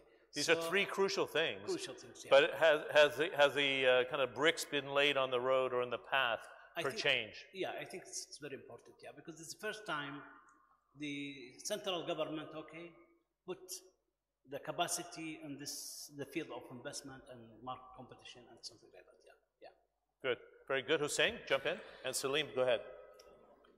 Yeah, I think, John, I mean, taking up to what the doctor said and also Schwann's frustration being in the private sector and seeing the acknowledging some of the progress, but frankly acknowledging also the big gap. Looking forward, I want to touch a bit of when we say where should we know what the issues have been in the past, we know where the problems lie. Looking forward, what do we need to do, I believe, to capture? There's a lot of international goodwill in the international community to help Iraq. Acknowledging the problems that Daesh and ISIS and the sanctions, we have to take stock of that and comprehend that that's the situation. Notwithstanding that, there's an opportunity for Iraq right now. The Kuwait Reconstruction Conference that was supported by Iraq's friends was and is a major milestone, I think, an opportunity that the government has to grab. $30 billion have been pledged as part of this conference. 10 billion of which, by the way, is from the GCC alone. Saudi Arabia, Emirates, Qatar, Kuwait itself. And what is the plan forward? First, the priority projects that were presented at this conference. There were about 200 of them, and did not distinguish between investment projects and contracts. And I think this is one of the things that the government needs to get a handle on right now. Because the criticism, it's interesting, the criticism I'd heard is that it was more like a wish list and not a blueprint. So the government has to seize the opportunity is what we're suggesting. Is that what you're saying? Indeed. And I think some of the projects, actually, for those that have been in government for a very long time, remember them going back even 20 years. So that is why you probably heard that as a wish list. What is the priority project list? And when you present it to the international community, you need to present it as well. I think the government would be advised to hire proper advisors to develop those projects further, and so that when these investors want to come in, and these platinum names and companies that want to come in would have something that they could actually work with. They need to also hire financial advisors, because this is going to need financing. You've heard $88 billion that was thrown around by the World Bank that would be needing in reconstruction. That number actually needs to be broken down, 77 billion of which is going to be financed through the government of Iraq's own resources, 27 billion of which will have to be borrowed and repaid over time. And I think here, the government also needs to understand, given what Salim just mentioned in terms of you've reached the debt level and everybody's now talking about debt sustainability within the government. You're going to need to borrow more, because your current resources do not meet the obligations. It's not about borrowing, it's about smart borrowing, and it's also about revenue generation. When you have, what was the figure for electricity? 13.5 trillion dinars of electricity that the government is spending on an annual basis, and that figure is growing if Dr. Jafar has his wish list of optimizing it. But if the collection is less than 5%, then that will just continue. This, imagine every other sector, whether it's water, healthcare, etc. So they need to start collecting on tariffs. It is a tough pill to swallow, notwithstanding the social nut but they need to begin, and this continues to be punted in the future because we have entered election cycle and nobody wants to address this issue right now. Okay? Great, very interesting. Salim, and I would like to have Shwan Noor jump in when you see fit. Aren't we talking about patronage through every ministry? It's all been divided, Sunni, Shia, Kurds, different parties. 80% of the budget goes to salaries. I mean, let's just call it like it is. How do you break that within this cycle that the private sector stands a chance, Salim? I think it's there needs to be a reality check at some level. I mean, a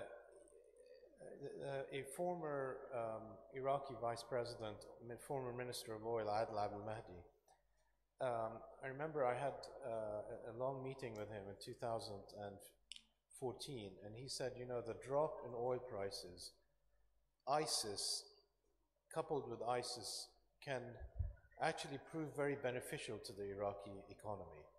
The reason being that we now have to face the fact that there are significant problems. People are able to cover themselves, you know, stick their heads in the sand with oil coming in, that they don't need to, you know, to do reforms. I've seen this in the last 12 months. You know, 12 months ago, people were scared, you know, within the government, the budget had a big deficit. As oil prices started increasing, confidence returned and they began to, you know, drop their attachment to reforms. But if I can just go back to the question you asked Dr. Mudhar and Hussein, you said, you know, Iraq clearly wants bring in FDI. There is actually another reality check. The Iraqis feel that everybody's dying to come and invest in Iraq, the government people. And it's a very difficult thing to explain to them. I mean, I recall Hussein and I sat in a meeting in 2009 with the head of the National Investment Commission. And he said, look, I want to build 1 million houses in the next 2 years, and then another, people are dying to come and invest in this. And we said, you know, where do you get that, you know, idea that people are dying to come? They're not. The laws are not there. Your behavior. And so when I was mentioning earlier resistance within the government, the way they treat the private sector is really abominable. I mean, Dr. Jaffer talked about the first IPP, the independent power plant. The way that they have treated this investor, I mean, he put in pretty much an all-equity deal, didn't borrow money. They delayed paying him for several months. They are refusing some contractual provisions. And the guy is just, I mean, so frustrated. I mean, he sees the upside, but he's so frustrated. And he was able to get IFC support after the power plant started operating, International Financial Corporation. Within a month, the Iraqi government stopped paying him. Not because of that, but because they were disorganized. They didn't have the amounts in the budget in the right place, etc. And so I actually feel, I mean, that somebody needs to be honest with the decision makers. Schwan is being honest, but others need to be honest as well and say, look, you're not going to go very far with this. It's quite an attitude. Schwan, yeah. Let me, well, the investment authority, what is it called? It's a joke, so let's put that aside. As far as oil prices go. So it's not user-friendly, the investment authority, right? Yeah, it's a joke. I mean, I don't want to go into their mentality, how they think, what they think foreign investment is. But that can be changed. I've seen it. I told you it can be changed, but with a revolution, not with reforms. Not with this, baby steps. Okay, that's not gonna happen. All right. Now let's go back to oil price increase. Excuse me for just a second. I'm going to see if we have the microphones in the audience as well. Yeah. Can people put? Yeah, perfect. We have a question here in the row. Go ahead, Schwan. I didn't mean to interrupt. I just want to bring the debate in. Oil price increase. Salim is right. A year ago, I used to hear, be listened to more, and there was a more willingness to actually, private sector. How can we bring investment? As oil prices creep up, that sort of is put on the back burner. I was very disappointed yesterday when I heard about the establishment of this national oil company. Okay, you're again creating another bureaucracy, another behemoth of a company that is run and managed by the government. You cannot tell me the government will not control that company. Right? For us, for a country like Iraq, our model should be Norway, not Nigeria. I mean, we are heading very fast towards Nigeria. We cannot compare ourselves to Saudi or Kuwait or UAE or Bahrain or Qatar. These are small. They don't have problems. But apart from Saudi, and we can see that there's a revolution going on, the others don't have problems, right? So whenever I hear, we're like Dubai, we're not like Dubai. We don't want to be like Dubai. We cannot be like Dubai, right? If you want to dream of something, think of Norway. Think when they started to find oil. Think what they did. And by the way, Iraqi designed the oil policy in Norway, right? So this idea, of how to bring investments, the people who are dealing with it have never brought $1 of investment. They have never gone to a roadshow whereby the investor killed them on their policies. Building houses or real estate projects are not for an investment. Are actually, if you look at it net, money leaves the country other than come back in the country. Right? Tell me who brought money to build capital goods, factories, agriculture? No one. Go ahead, Hussein. Thanks. And Nouri, I'm going to have you jump in, yeah? Schwan's point on what has been developed so far is spot on. This is the land between the two rivers, right? Mesopotamia. Why are we drinking foreign bottled water? Imported from Saudi Arabia and from Kuwait. 15 years after 2003. Our cost of alfalfa, let's talk about the dairy products in this country. Where is it coming from? Turkey, Mara'i of Saudi Arabia, Iran. We had Turkish investors 8 years ago come wanting to take over, invest some of the dairy plants in Iraq under, again, legislation, fantastic. Foreign direct investment law number 13 of 2007, 100% foreign direct investment. And you know why? Because the cost of alfalfa in this country, which is the main ingredient to go into the dairy to produce milk, is 25 cents on the dollar relative to Turkey, let alone Saudi Arabia. We're probably 5% the cost of Saudi Arabia. And yet, the entire market is flooded by, they went to invest in a factory, state-of-the-art equipment that was given by the United Nations, and they were willing to sign, except that the general manager said, you have to take on the 224 people as laborers for this factory. And the investor said, but I only need 3 to operate the machines. And do you know what the 224 employees were? They equated the production capacity of the plant, because the production capacity was actually at 8 tons per day, but they only produced 2 tons per day because they weren't thinking of a market and investment and revenues, and it wasn't that. It was, how do I employ these 200 people who probably weren't doing anything on a day-to-day? So that's, I mean, I tend to agree. The reform has to be deep. And we look at Saudi Arabia, you're right, Shwan mentioned the other smaller countries, but Saudi Arabia, learn from the examples of Saudi Arabia. Mohammed bin Salman, saw the trajectory, and the trajectory was that they were going to be slammed up against the wall, the population growth and all the entitlements of the country. And that is one of the big drivers of the reform program that he has.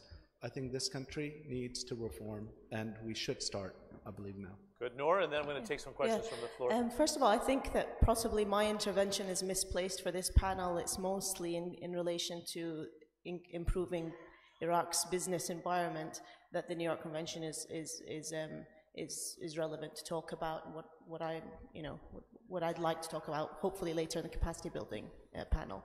But I still have a few comments, mostly to pick up on what Shwan had said, which is very right. And at the end of the day, the treaty or the law, I mean, the law is the law that you mentioned, the stock market law, it could be perfect. The New York Convention could be perfect, but at the end of the day, it's not about what's written down. It's about willingness. If there's no willingness at the government level to respect private, contracts, or to encourage, say, contracts with the private sector, and if there's no willingness to respect, and a big part of this resides in the word respect, to respect the agreements that private parties come to, and to allow their justice system to recognize these contracts, then all of these bits of paper and the laws are useless. So we could go ahead and create as many organizations, as many, as you say, behemoths, laws, whatever. But if underneath it all there is no willingness to enter into these contracts, and I want to also refer to what the ambassador to the USA said, which is these contracts need to be signed, agreements need to go ahead, and not all to be governed or controlled by, say, government, let's say, entities, then that's what needs to happen. And I would be interested to know what's preventing these agreements from being reached. What within these agreements, in addition to, for instance, from my perspective, I can advise on the dispute resolution clauses.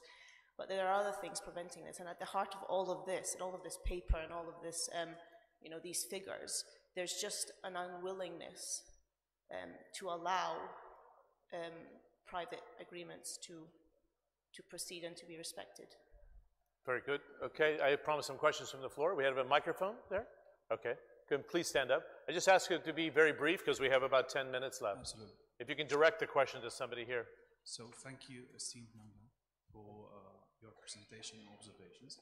So my question goes to Mr. Shwan, Salim, and Hussein. Can you hear me? Yeah, I can hear you now. Thank you. So you have I'm not here actually to take sides, whether the private investor or actually the government. I'm here to raise one simple point. The part of international investor is to develop the staff, local content, and actually the other partner.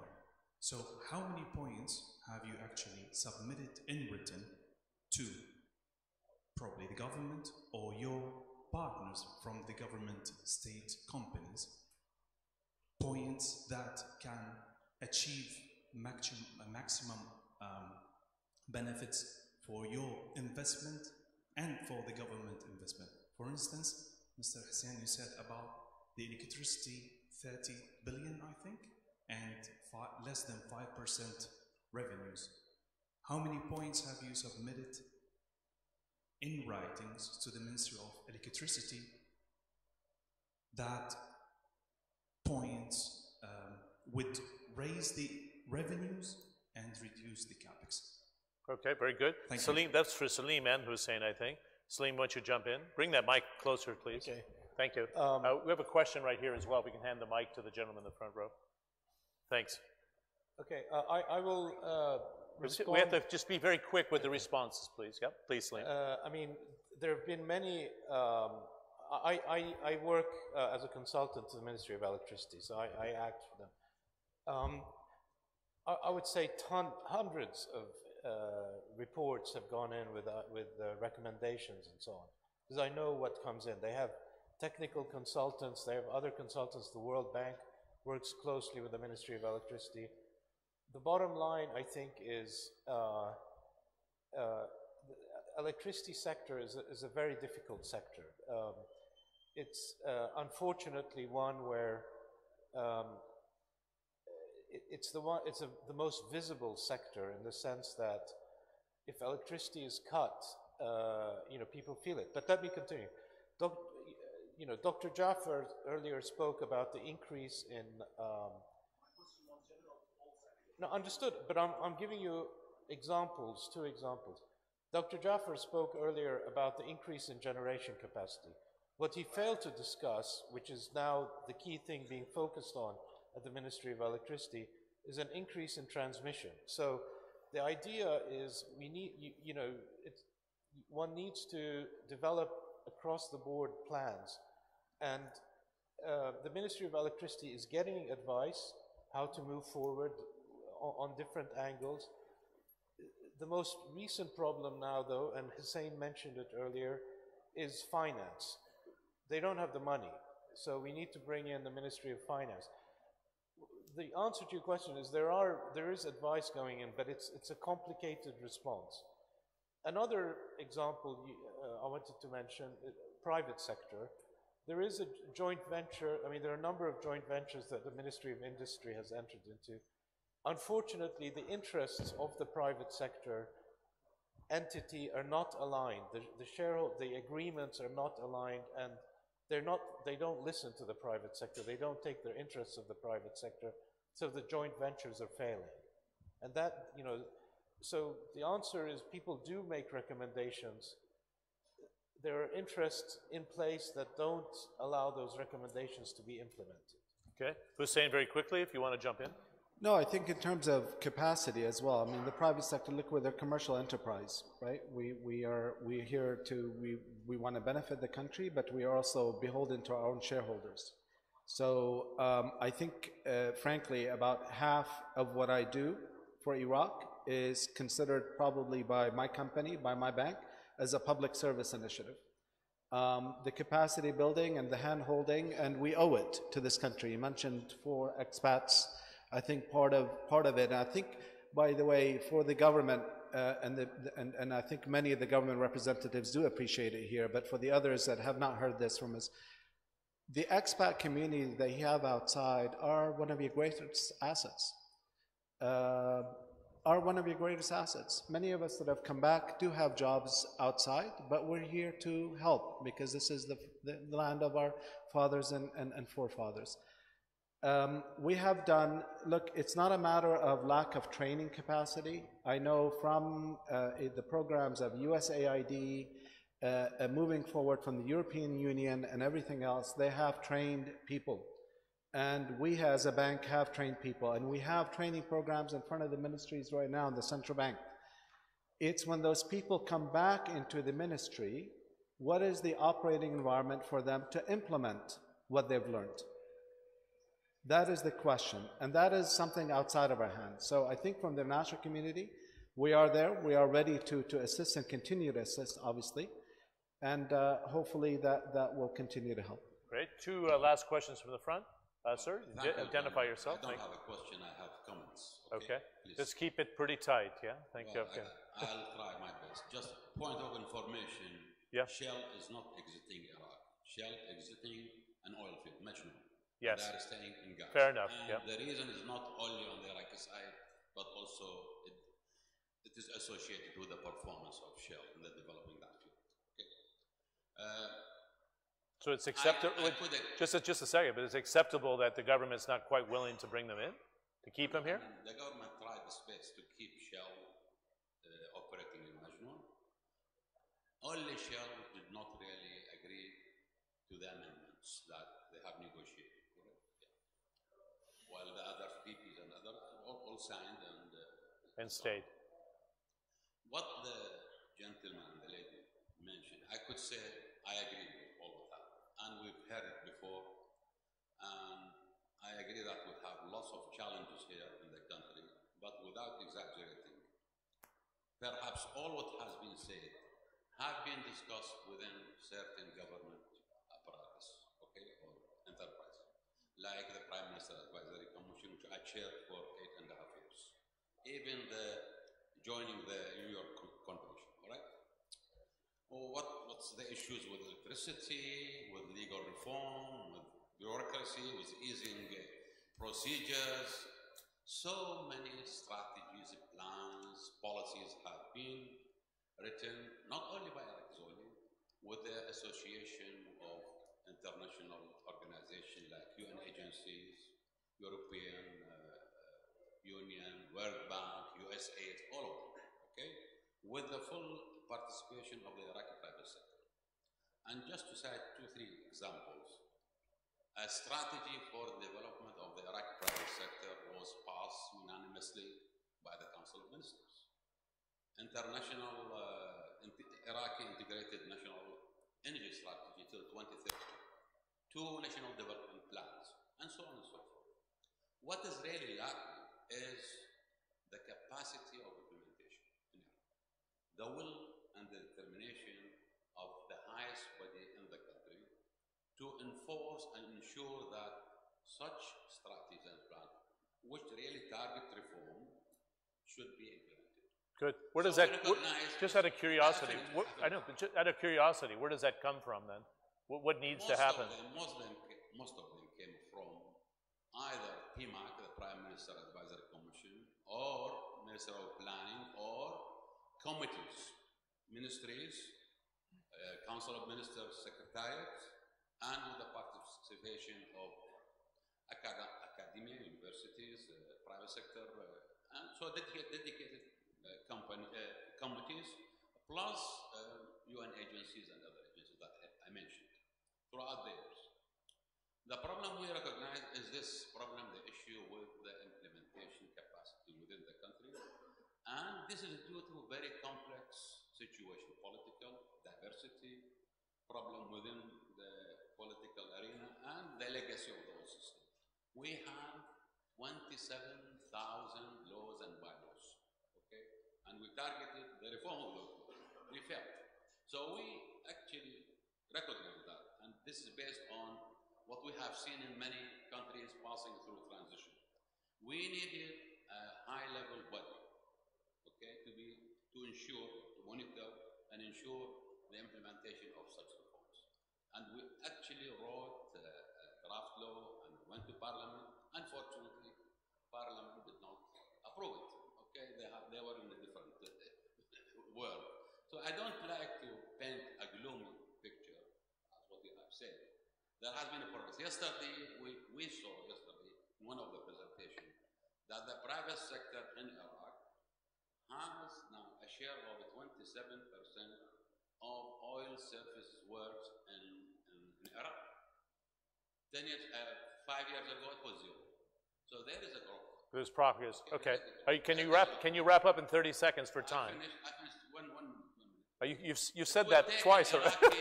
It would take an Iraqi 2 years to issue a passport abroad, okay? Now within a week, he gets a passport electronically. Oh, good. So there's a progress. So yes. Please paint a gloomy picture, but of course, we should have done better. I agree on that. But there are hurdles and difficulties. Very good. Thank you very much. Thank you. It seems like the parliament may be our biggest challenge here, it sounds like. Am I correct? Can I say something? I mean... Are you talking? Can I say something? You can't go anywhere. You know, I mean, go ahead, Schwan, and then we'll finish up. You know, we suggest some things sometimes to the government, and the move would be, let's form a committee. You know, if I hear that one more time, I usually now just walk out of the meeting without even, because this, let's form a committee and let's do a committee. It's like my parents when we used to ask them for things when we were little kids in Baghdad, and they say, Inshallah. Right? Yes. You know, when inshallah, they say that's it. You know, you're not going to get anything. One last comment. And by the way, I'm a very optimistic person. Right? If I'm not optimistic, I would never work here. All right. But it was very funny. 10 years ago, when I was leaving employment, I was working for one of the richest men in the world, who made his money investing in other markets, right? And I went to him, I said, I want to quit. And he said, why do you want to quit? So we got into a sort of a discussion, you know, what do I want to do? I said, really, I think Iraq is on the right path now, you know, and I think I want to do what I do everywhere else in the world in Iraq, you know. He said, so you're going to start an investment bank, a brokerage house? I said, yes, and, you know, and I'm going to attract foreign investment. And then he said, why? Very simple. I said, well, because I think we have a lot of potential now. And he said, my son, this is his words, Schwan, remember, a potential could stay a potential for a very long time, and you have a very short life. It's been 10 years, and I'm sure I'll prove him wrong one day. But it's been a very, very tough 10 years. It's a tough game. Final comments from the floor here, and then we have to wrap. I'm sorry, because we have to on time. Thank you very much for the panelists.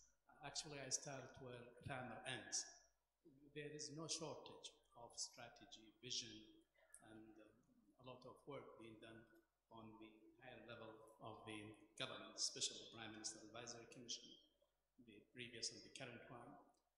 But the problem we've got actually is the machinery of the ministries. I mean, the enthusiasm, the commitment of the cabinet or the Prime Minister office or the advisors is there. There's a lot of nice laws, as you mentioned, but actually when it goes down to the ministries, to the legal department, to the old-style mentality people who work 30 years, 34 years under these central rigid rules. And as Tam mentioned, we've got more than 2,000 to 3,000 of legal laws, bylaws, and we did try hard to sort of reform these to make it attractive for the investment. There is some achievement there, but the problem is really with the ministries, the machineries, the legal department, but the willingness and the again, that's why you need an economic revolution, not little by little reform. You know, these things need to be dismantled, blown up. Okay. Sean, there is a proverb or there is a quotation in English. They call it democracy, and all its connotation is in evolution, not revolution. So it needs time, it needs patience, but I think we are on the track. I mean, looking to the German and Japan experience after the Second World War, each country needs 11, 12 years in order to sort of steady on the plateau. Without Daesh, without all these political polarity. So what we really need from expat and yourself is to be patient and try to help the government and the senior government to push this reform, or as you say, revolution. So the willingness is there, but we need a time for all the ministries, the missionaries to start work better. Thank you. Thank you. Final comments from Hussein, then we close, please. Thanks. Thank you. I mean, John, I am also an optimistic person, and that is what gets me and keeps me here. And I fully agree with Dr. Hamid's assessment and Dr. Tharma's assessment. It is not the lack of vision with the Prime Minister's Advisory Council or the Cabinet Secretary. There is a lot of good work here. And Iraq is at a juncture right now where they have an opportunity that's been provided to them after having defeated ISIS and having fought ISIS, as the Prime Minister said, on behalf of the entire free world and defeated them. The international community has come out and supported by these programs and the 30 billion that has been pledged. The opportunity is here. You have to seize it, I believe, and we are here to work. I think all of us, none of us are leaving, despite Schwann's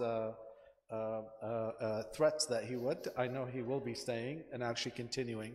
So I think, and the comments on the water, yes, my vision for 2030 is that I'll be drinking Iraqi bottled water, and that I will be eating gaymar that we had growing up here, rather than imported from somewhere else. Great. Thank you. Actually, this one is Iraqi, although it's there you go. Progress already. It was one of the deals, you know, we helped do. You worked on that deal. Nice round of applause to our panel. Thank you very much. Thank you. Louay, should I just break it for coffee? 30? Back here in 30 minutes. Take a coffee break. Thank you very much for your questions from the floor. Thanks. Nice to meet you. Yeah, thank you very much.